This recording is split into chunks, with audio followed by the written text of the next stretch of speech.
O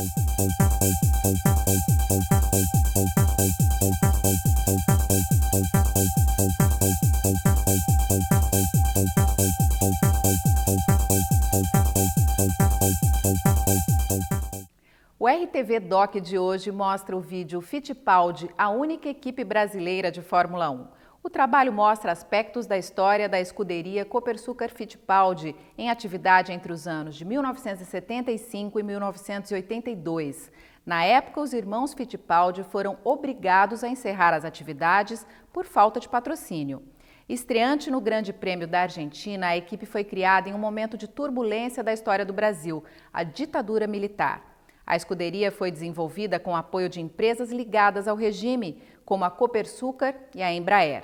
O documentário aborda o desenvolvimento dos carros, as glórias, as críticas da imprensa e, principalmente, o idealismo da família, marcada no cenário do automobilismo mundial. O vídeo foi produzido por alunos da PUC Campinas, sob orientação da jornalista da Unicamp, Juliana Sangion. Confira.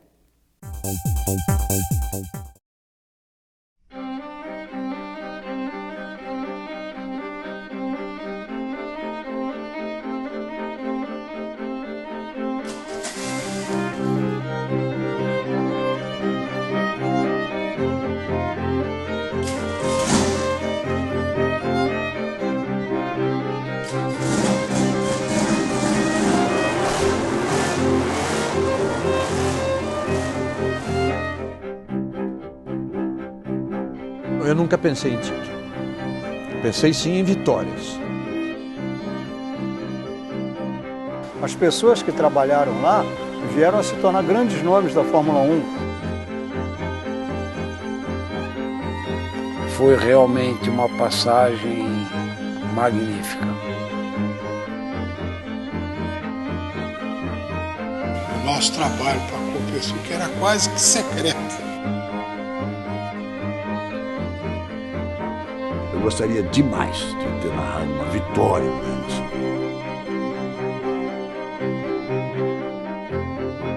A gente podia estar até hoje com uma das melhores equipes de Fórmula 1.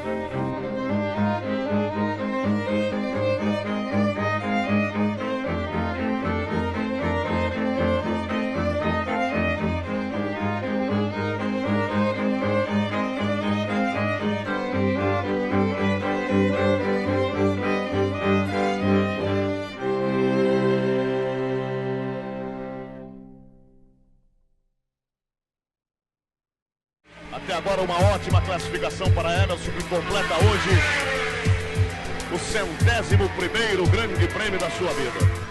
Quando você falava em Fittipaldi, naquela época, você falava em inovação. Esses dois irmãos e o pai, esses caras marcaram a história do automobilismo brasileiro.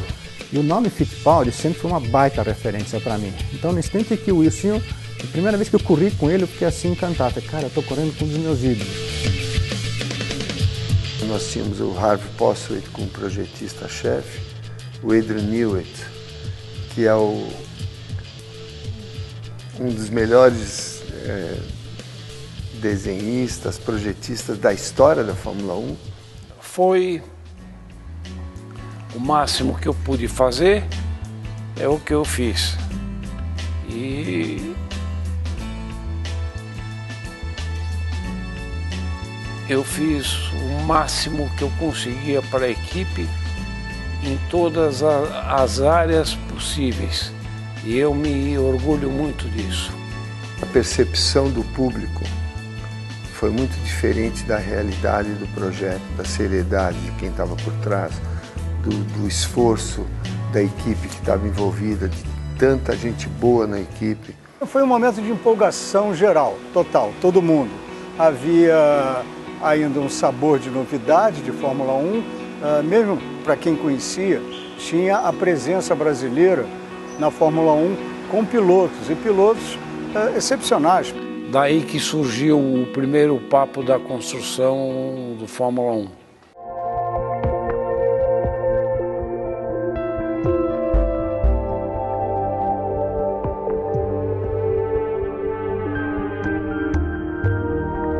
Conversei com o Ricardo Dívila, que sempre, desde a primeira corrida, ele sempre estava do meu lado e ele que era o responsável tecnicamente dos meus carros. E nós fomos jantar juntos, aí eu falei, Ricardo, o que você acha da gente construir uma equipe, organizar uma equipe e construir um Fórmula 1? Ele falou, acho a ideia boa. Aquilo me deu um incentivo muito grande. Nós tínhamos uma herança de construir carros, de gostar da parte mecânica. Então a ideia, por que não construir o Fórmula 1 brasileiro?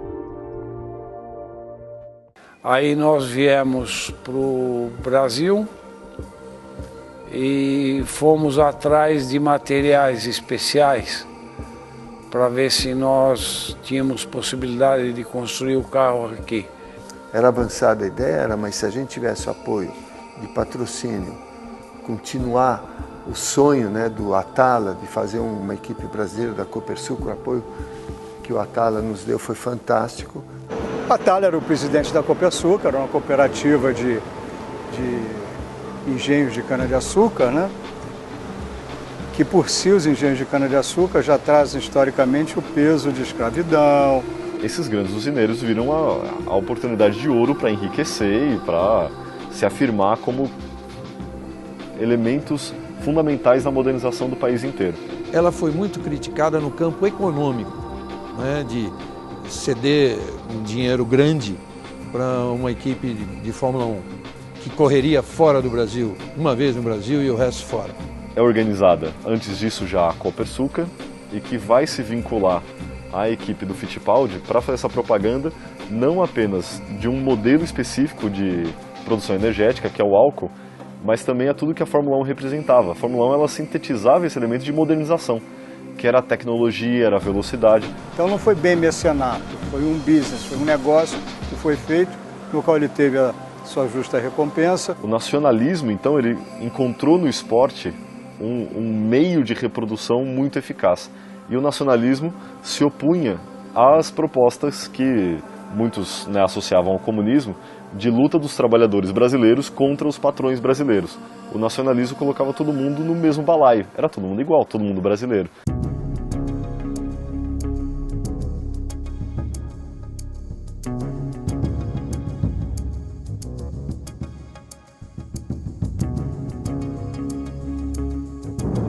O primeiro carro, o FD-01, aquele carro teve conceitos aerodinâmicos que vieram a ser usados décadas mais tarde, que são usados até hoje. Foi o primeiro chassi com honeycomb, ou ninho de abelha, que era uma mistura de folha de alumínio com Kevlar por dentro. Antes não era isso, era só alumínio. A gente nunca tinha um motor igual aos demais, né? O motor era sempre mais fraco. A Fittipaldi nunca conseguiu ter acesso a motores turbo. E você só conseguia acesso a motores turbo se você tivesse uma montadora junto com você. No caso era a Renault, depois a BMW e outras. Como a gente tinha todo o carro carenado, de repente a gente pecava em alguns outros detalhes, no caso de peso. Então, de uma certa forma, em função dessa introdução do carro asa, na sequência dos motores turbos, a Fittipaldi estava sempre correndo atrás do prejuízo, entendeu? Isso também interferiu muito, sabe?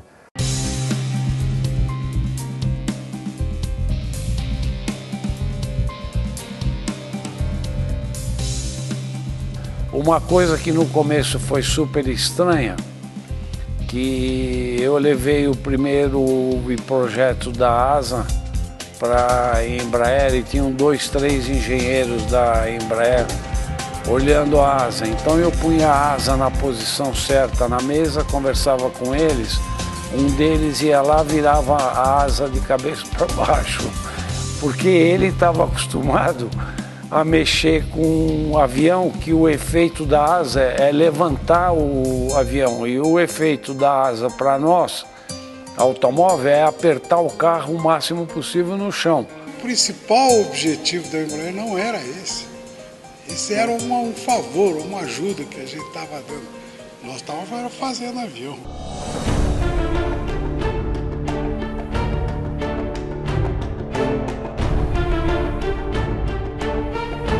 A gente sabia que um carro evolui, um carro não nasce, ele pode até nascer bom, mas pronto ele não nasce.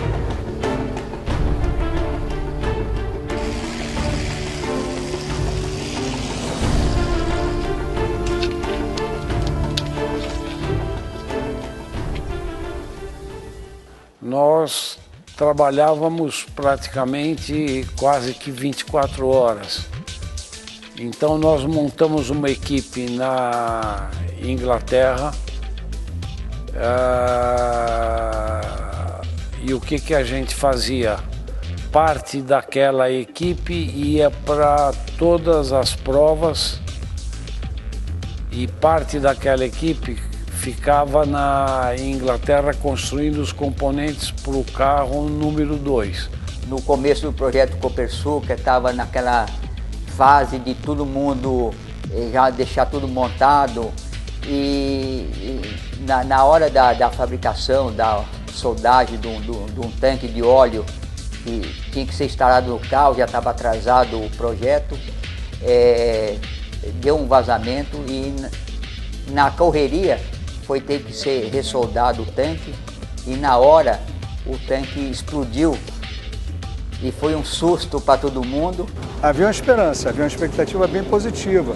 E o carro andou bem nos treinos, o carro vinha bem dentro do que se esperava.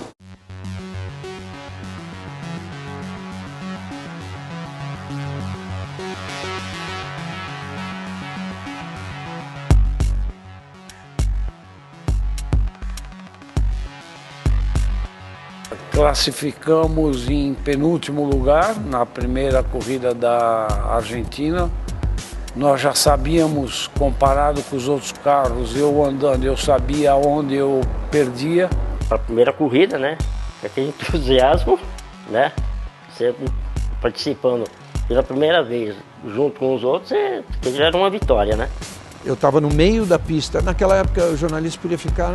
Eu era jornalista de jornal, não de televisão. E não tinha... O acesso à pista era permitido, não só para os fotógrafos, como é hoje, né? O Wilson conhecia bem a pista, estava andando bastante bem, estava progredindo e de repente o carro pega fogo. Pegou fogo na minha frente.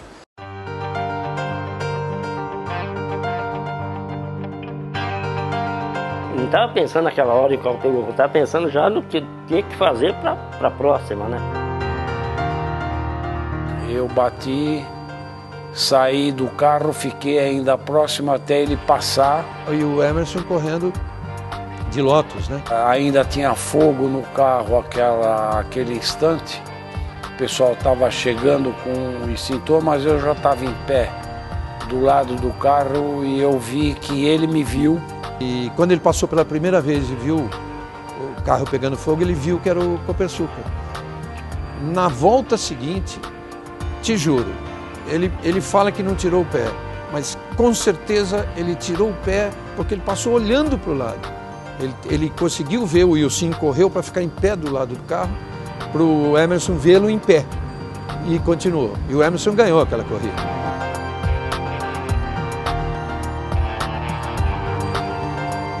Quando você está fazendo as coisas que você sabe que estão sendo feitas bem feitas, é duro você pegar um resultado ruim. O trabalho que você fez durante um ano, destruir em 15 voltas, aí é duro.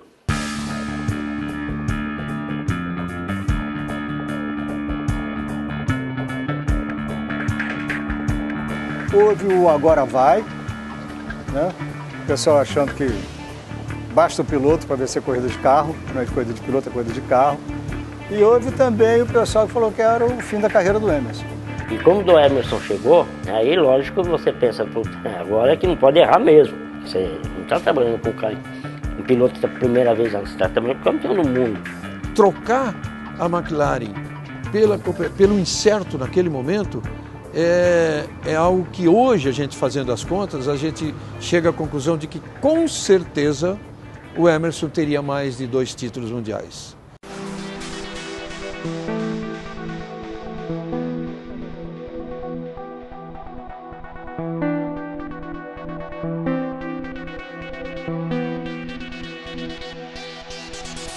Eu lidava muito bem, porque eu sabia que era um projeto que eu ia me sacrificar muito, que eu ia ter que recomeçar tudo de novo.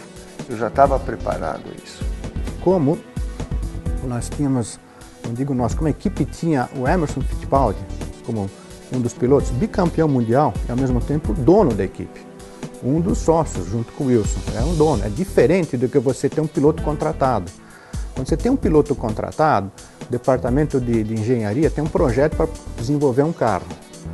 Não deu certo, vai mexendo aqui e ali até achar um caminho, porque o piloto é um contratado. Mas na hora que você tem um piloto que é o chefe da equipe, que é o patrão do engenheiro, o engenheiro também se sente pressionado. Pô, eu tenho que mostrar resultado, senão meu patrão vai mandar embora, entendeu? Para eles sempre foi uma luta contra gigantes.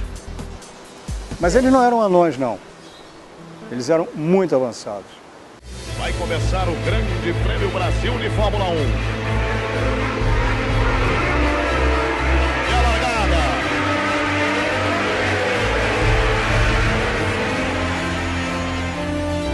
O F5A era um carro que foi desenvolvido junto com o Ricardo, o engenheiro Caliri, é um ex-engenheiro da Ferrari. O carro já tinha conseguido resultados muito bons, os testes que eram feitos ele já estava muito bom. Mas no Brasil o carro estava muito bom, só que teve uma surpresa. Antes da corrida no warm-up de manhã, eu tive um problema eletrônico no carro e nós tínhamos que trocar de carro, pegar o carro reserva. Mas a equipe estava bem preparada, o carro de reserva estava idêntico ao carro principal. Ele estava no grid e ele veio para segundo lugar, passando os outros carros. Foi muito bacana porque ninguém quebrou na minha frente. Porque podia ser um segundo que foi entregue, né? Mas não foi, nós fomos buscar o segundo lugar. A volta de 56 passa Emerson Fittipaldi. Assume a segunda posição com o delírio da plateia aqui em Jacarepaguá. E aí o Emerson, no Brasil, com o calor da torcida toda, ele se superou e fez aquele grande segundo lugar. Público de pé aplaudindo o brasileiro. Lá vem Emerson. Vai para o pódio desta vez. Segundo colocado Emerson Fittipaldi. Uma festa incrível. Foi assim um segundo lugar com sabor de vitória, né? O público comemorando, foi muita emoção, muito bacana. Na hora que cruzou, foi um Deus nos acuda, todo mundo jogando coisa para cima. Foi uma festa enorme, Jacarepaguá enlouqueceu. O diretor, para dar a bandeirada, ele estava simplesmente no meio do público, né? Porque todo mundo invadiu perigosamente a pista, claro. Toda alegria. Cerveja para todo lado. E agora a volta de Emerson saudando o público no Rio de Janeiro. Com o segundo lugar.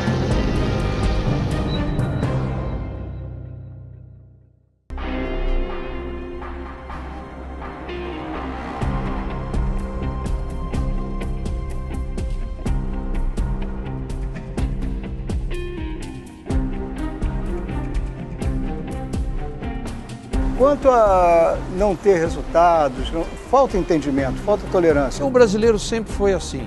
Ele quer um brasileiro vencendo, seja no boxe, no patinete, no skate, na natação, seja onde for. Ele não quer chegar em segundo. Eu acompanhei muitos detalhes, muitos momentos onde percebia que a equipe corria desesperadamente atrás de resultados em cima da pressão da imprensa brasileira. Algumas vezes eram críticas, outras vezes eram piadas.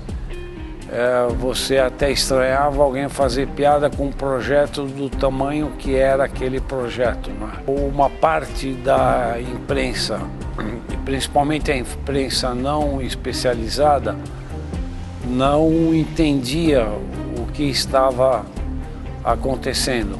Aí começou a prevalecer o lado da chacota, sabe, o lado da perseguição política também, né? A reação contra esse lado estatal que amparava eles. Eu tenho certeza absoluta que essa pressão, essa cobrança interferiu muito no desenvolvimento que deveria acontecer de uma maneira natural dos carros, dos projetos. Isso não aconteceu. A imprensa não tem que ser patriota, ponto. Ela tem que apoiar a equipe se ela for bem e torcer, isso sim. Qualquer brasileiro, seja jornalista ou não, tem que torcer. Mas ela não tem que defender, por patriotismo, uma coisa que não esteja dando certo.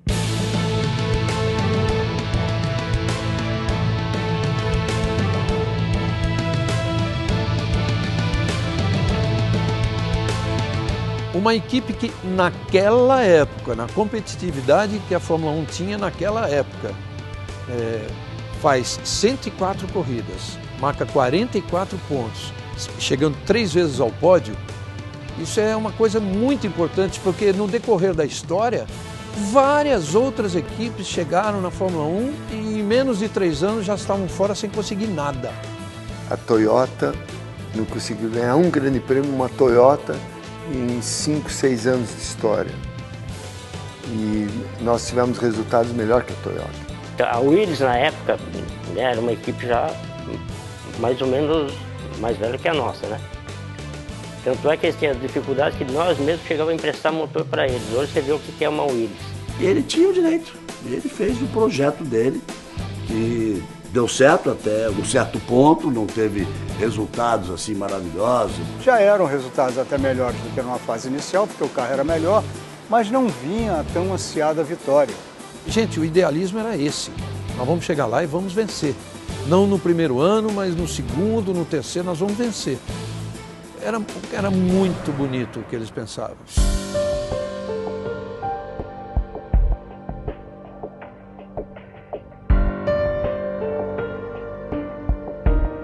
A equipe acabou por dificuldade financeira.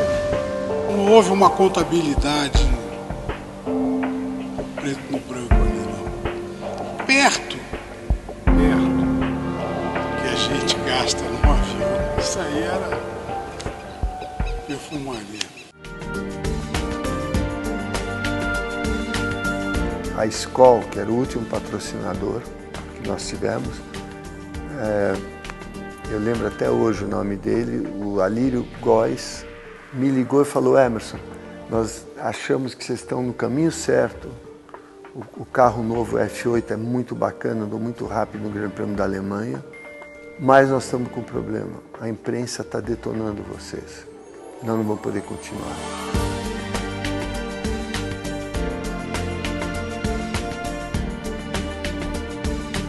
Infelizmente tivemos que parar justo naquele instante que eu diria que aquele foi o melhor carro nosso. Uma pena porque havia um progresso muito grande, havia um respeito grande no meio do automobilismo, no meio da Fórmula 1. Perdeu muito dinheiro, mas ganhei muita experiência de vida. O orgulho de ter feito isso tudo com uma equipe ótima de pessoas que trabalharam demais também.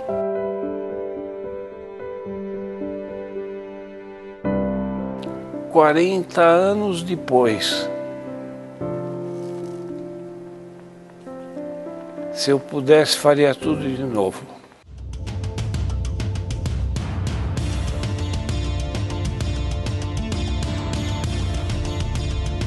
O pioneiro sempre passa pelo descrédito, sabe?